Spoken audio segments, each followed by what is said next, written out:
Welcome to the Dawgland podcast. I am Anthony Joki. He is Jackson McCurry.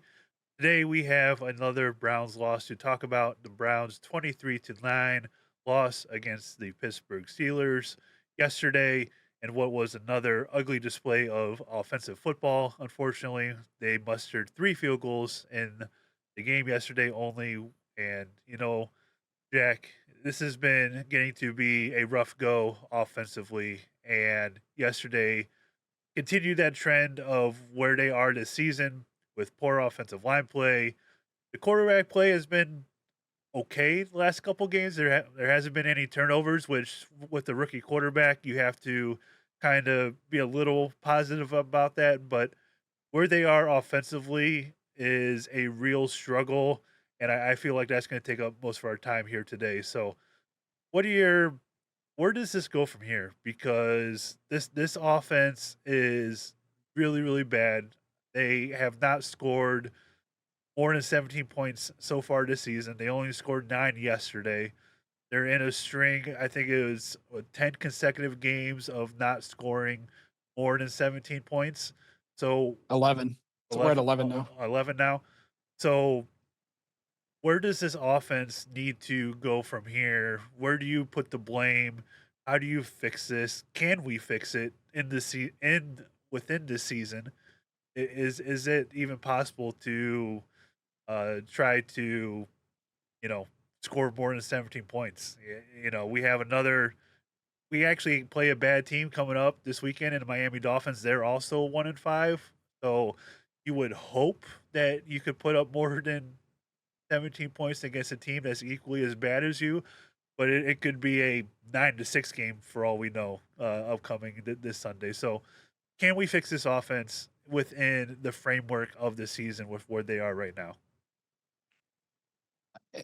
I I would want to say like the optimist in me is like the bye week can't come soon enough because there's will be a time to reset and maybe readjust some things. But like it's just time to be honest with ourselves, Anthony. I think we're at that point now where I just don't find it to be salvageable. I mean, maybe this weekend against Miami, the offense gets into a groove, builds some momentum, and then Stefanski and Tommy Reese and company can continue to work on things during the bye week and come back and with the schedule looking a little easier, which I mean, no game in the NFL is easy. I think that's apparent with the parity around the league this year, but I just don't see how this is going to be salvageable unless Dylan Gabriel keeps improving, unless the offensive line can somehow gel, which I mean, it's apparent 6 weeks in, it's not ever going to gel. There's just no chemistry there when you're rotating offensive tackles in and out. And we're getting to a point now where the wide receivers just don't look explosive. They don't look engaged. Like none of them.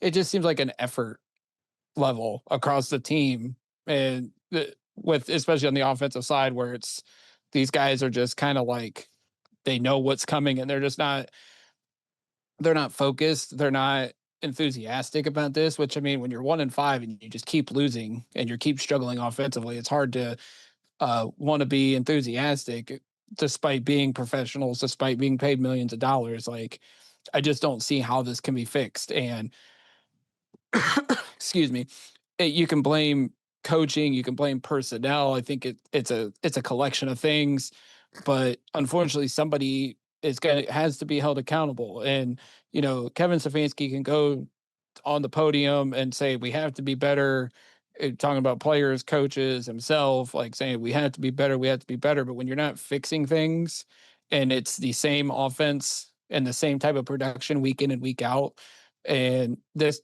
isn't just the first 6 games this year, it goes all the way back to last year. Like outside of a couple games, this offense has not been good the last nearly year and a half. And that's why the Browns are in the state they're in. That's why they're 4-21 since the night they clinched against the Jets. Like this has been a free fall of a franchise from one of the highest of highs we had since the team came back in 99 that night against the Jets when we clinched at Huntington Bank Field.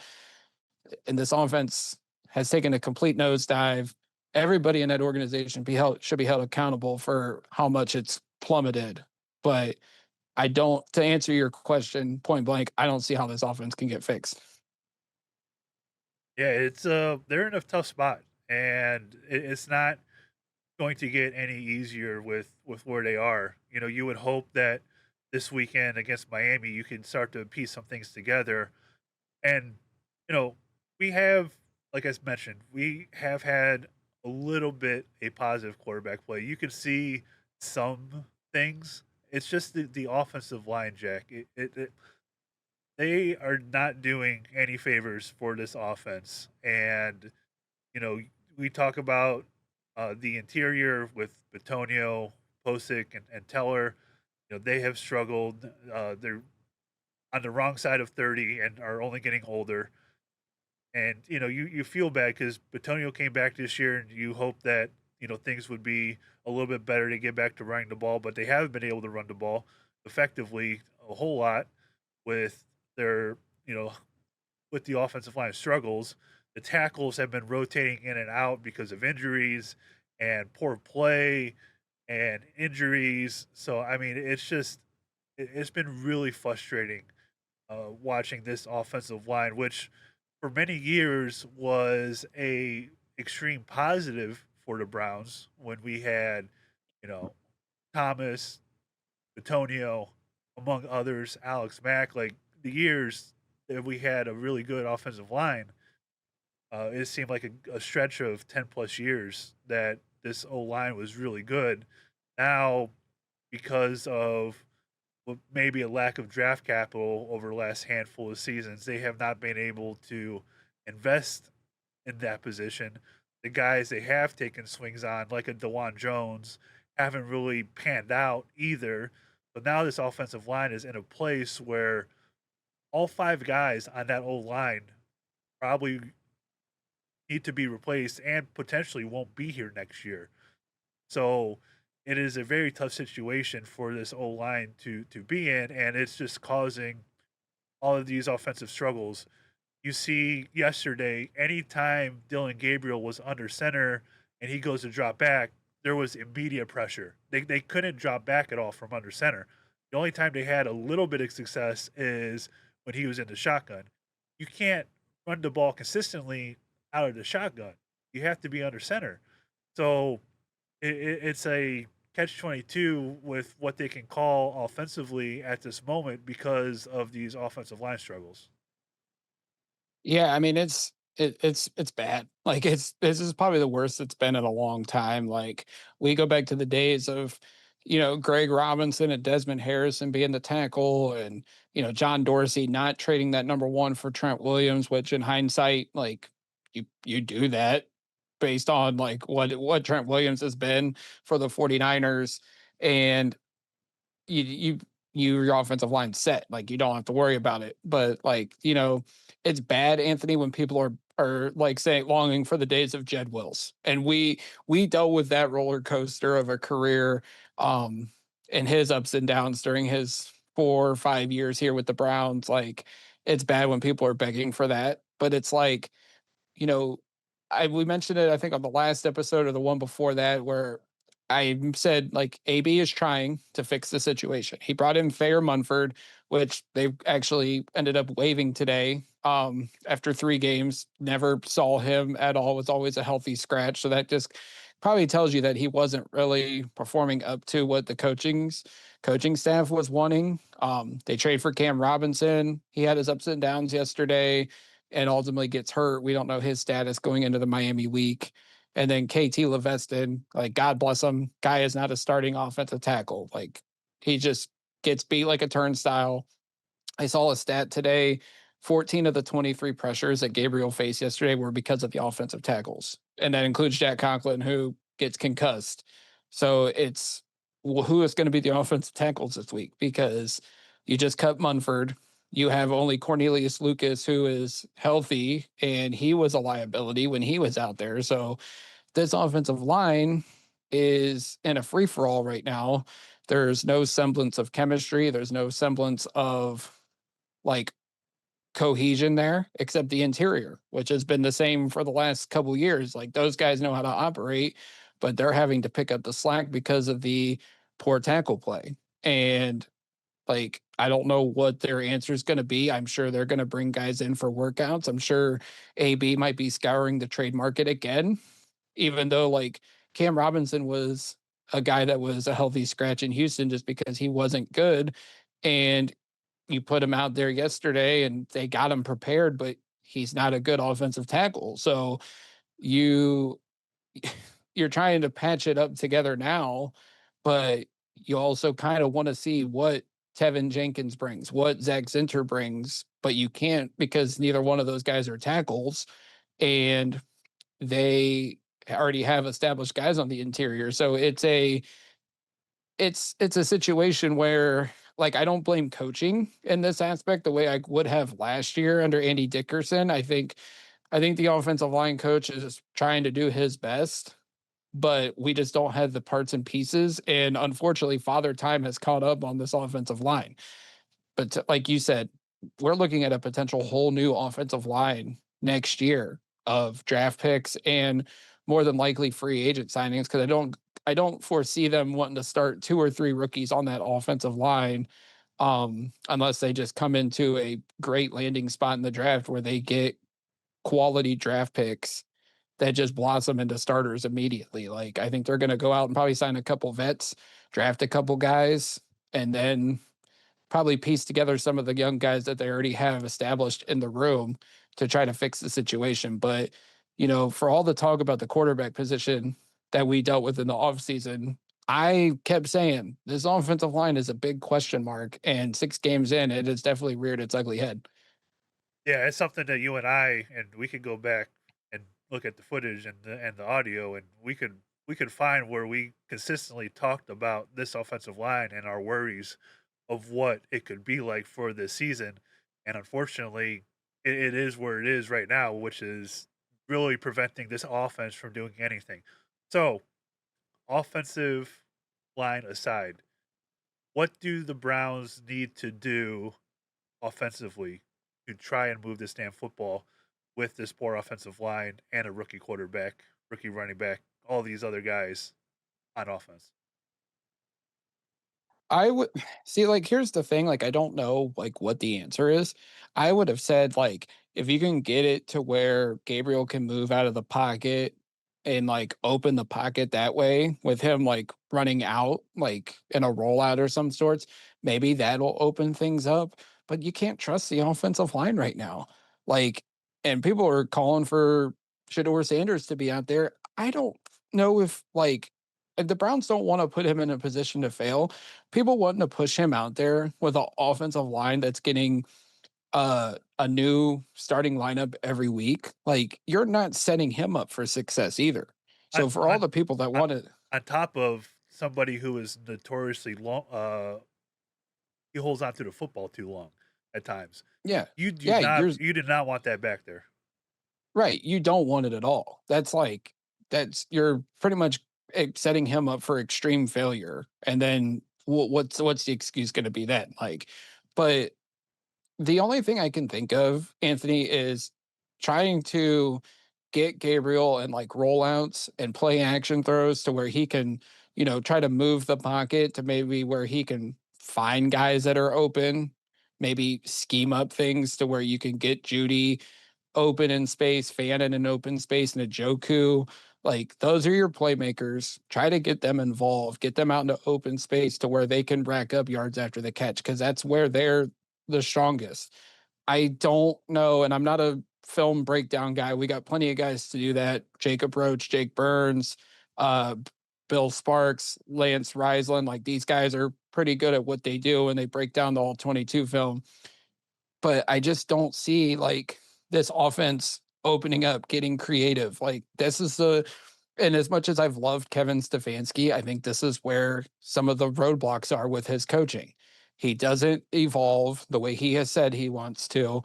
And I don't know if that's a personnel issue between him and Barry and like how they're constructing the roster, but he's not evolving the offense the way he has said over the years. And it's still the same type of offense that he brought to the table when he got here.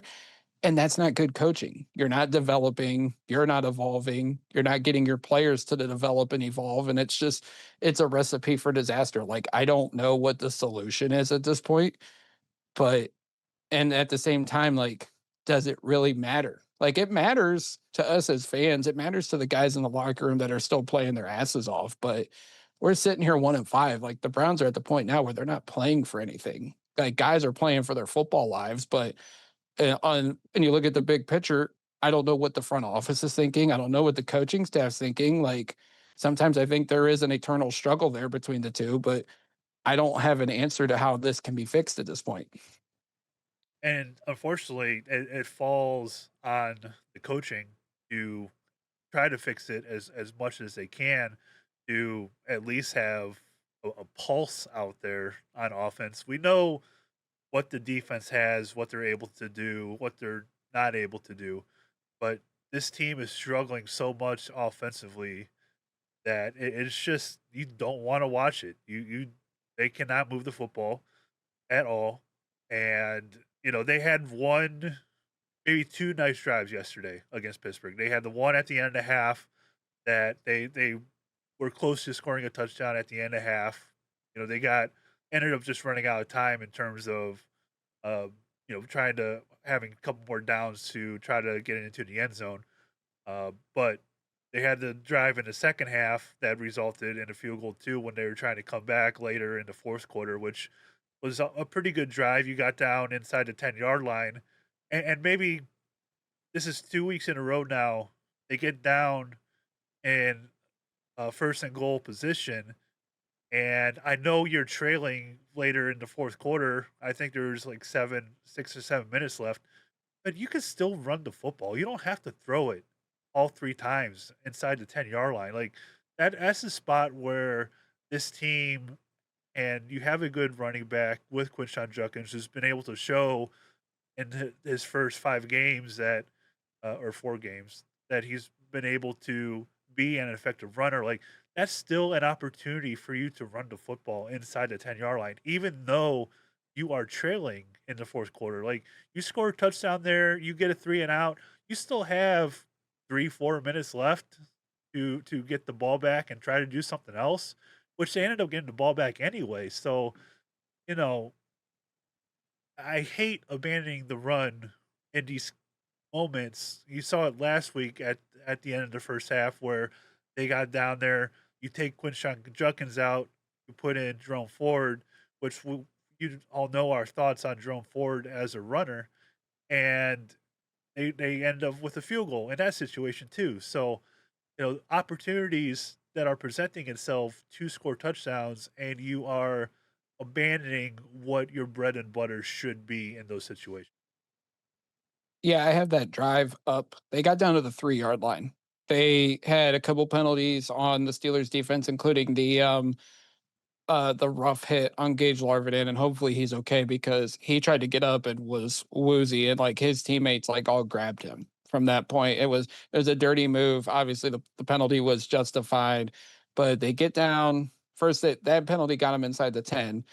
Judkins runs for 2 yards. Then it was two incomplete passes, but there was I remember, I forget what the exact penalty was, and of course my browser is not showing it completely, but it was they get down inside they're down to the 3-yard line, and um it was an incomplete pass. Gabriel gets sacked by Herbig for an 11-yard loss, and then another incomplete pass. So you have to settle for a field goal. When it's first and goal at the 3, and I understand that like Judkins was pretty much shut down for the most part yesterday by the Steelers defense, and that's probably part of the reason why Gabriel dropped back 58 times, which was crazy to me. That like I've never seen. It's been a long time since a Browns quarterback has thrown that many pass attempts in a game, but you're at the 3-yard line and it's first and goal. Like, why not take a chance on a run? Like, you load up, do the jumbo, like push out Aiden Huntington and an extra lineman and try to run it in. Like, it just kind of shows me that like they're not really they weren't even trying to score a touchdown there, it feels like. Because and this goes back to the whole Marshawn Lynch thing in the Super Bowl. Like, you're down at the goal line and you got a power back. Like, why do you not try to pound it into the end zone, first of all? Like, that was a head scratching move by Stefanski yesterday. And like, I'm not sure why they tried that. Like, why would you try to pass, especially when you got already a defensive front that's got their ears pinned back going after Gabriel? Like, I understand what Tomlin had said, like praising Judkins, like, and praising the Browns for getting him. But when you're in that situation and it's first and goal, how do you not attempt to even run the ball one time? Yeah, it's really frustrating because, like I said, those are situations.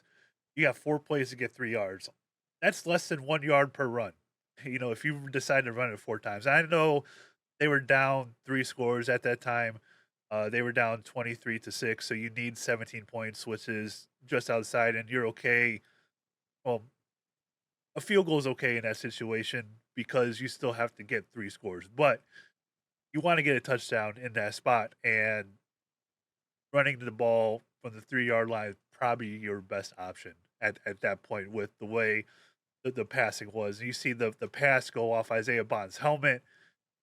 We see guys dropping balls all day yesterday, which is another thing to discuss at some point. But it's just real ugly offensive football, and these are the situations where we look at Kevin Stefanski and you wonder what the future is because there's been a lot of talk over the last 24 hours after that game ended yesterday, and it's been going on for a while to be honest. But what is your opinion on the future of Kevin Stefanski as the head coach of this team?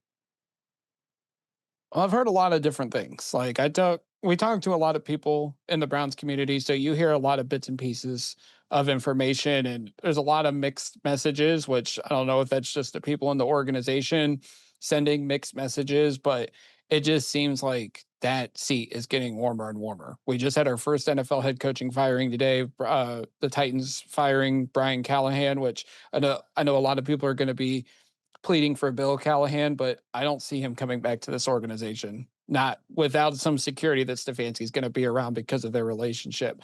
So now it's like, now Jimmy Haslam doesn't have to be the first uh, owner to fire a head coach. The Titans took care of that, but it just feels like this Sunday is going to be like, is going to be a huge game for Kevin Stefanski and Mike McDaniel, because both of those guys are on the power rankings of guys that are seats are hot. They're on the verge of being fired. We heard Tua Tagovailoa's comments about the locker room in Miami. Like, we seen what Miles did post game yesterday and some of the comments he made. So I think there is starting to be more cracks in the foundation of the Browns organization. And ultimately, like, you look at the record, I mentioned it earlier, 4-21 since that Jets win in 2023. Like, it hasn't gone well. And you look at like Stefanski's, like his play calling, his decision making, his time management, like it's all starting to catch up to him.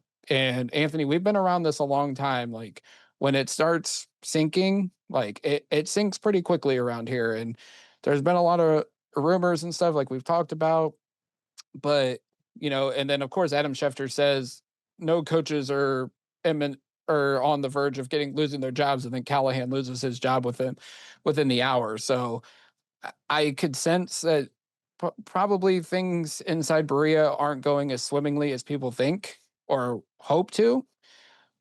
I think if the losses keep piling up, and especially this Sunday, like if the offense struggles the way it did against Pittsburgh, the fan base is going to be loud. I know you're going to be there.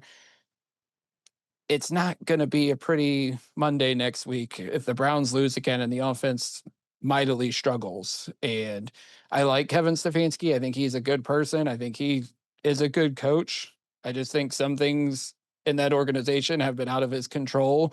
But at the end of the day, you're the head coach and the product you're putting out on the field hasn't been good. Like, someone has to be held accountable for that. And unfortunately, it's going to be Kevin.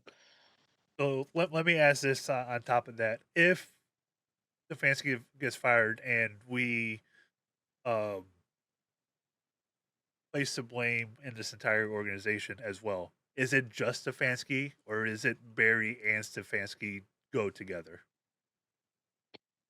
I think if they make a mid-season change and even a change at the end of the year, unless things just tailspin out of control completely, I think it's just Stefanski. I think the early results on the draft class buy Andrew Berry a little more time.